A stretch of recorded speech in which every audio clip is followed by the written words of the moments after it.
Here's a quick little video. I'm going to show you how to remove a hard drive from a Dell here and test it using KNOPPIX, which I like to use to view files on a machine that Windows can't recognize. Now, Dells usually have on the side where their hard drives pull out. You can pull out the 2 screws or sometimes 4, and the hard drive comes out of the side.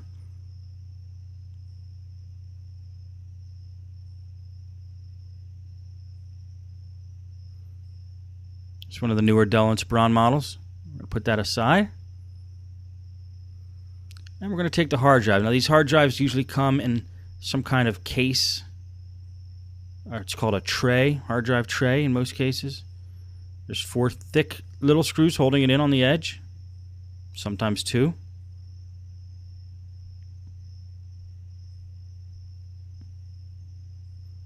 The tray comes out. And now we have just the hard drive.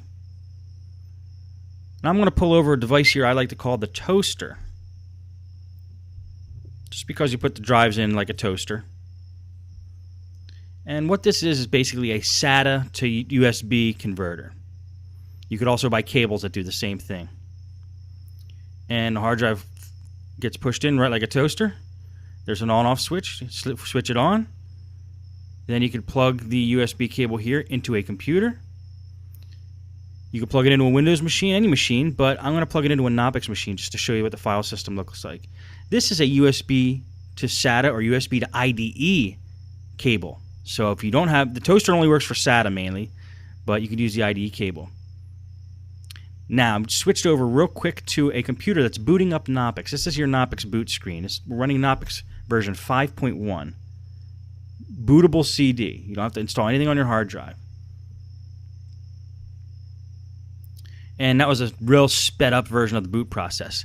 Now we just plug the USB port of the toaster into this machine, and we get a pop-up window similar to Windows.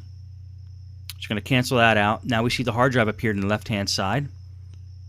Click it once. You don't have to double-click on KNOPPIX. Click it once.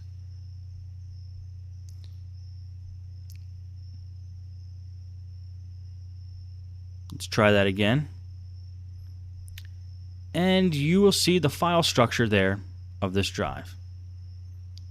Now, if you've tried this drive in Windows and it did not boot or did not load, try it in KNOPPIX and you might be able to access the files. I've saved many files this way. It's a great tool for data recovery, and it allows you to do it easily just in a Windows type environment. So that's just a quick little demo of KNOPPIX.